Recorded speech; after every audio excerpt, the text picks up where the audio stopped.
வாழ்க்கையில் எது நடந்தாலும் நல்லதை மட்டுமே பார்க்குறதுக்கு ஆப்டிமிசம்னு ஒரு கான்செப்ட் இருந்தால் அதுக்கு நேர் எதிராக ஒரு கான்செப்டும் இருக்கணும்ல.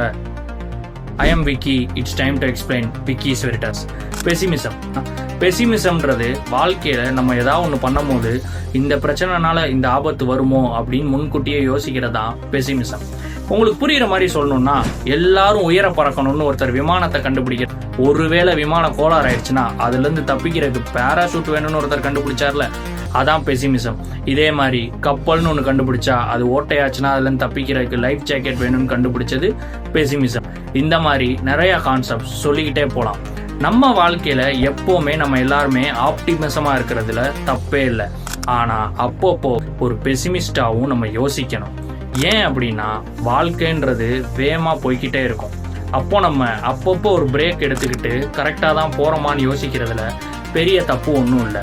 ஸோ எப்போவுமே வாழ்க்கையில் வேகம்ன்ற ஆப்டிமிசம் இருக்குன்னா விவேகம்ன்ற பெசிமிசமும் வேணும்னு சொல்லி இந்த வீடியோவை முடிக்கிறேன். நீங்கள் இதெல்லாம் ஃபாலோ பண்ணுவீங்களா?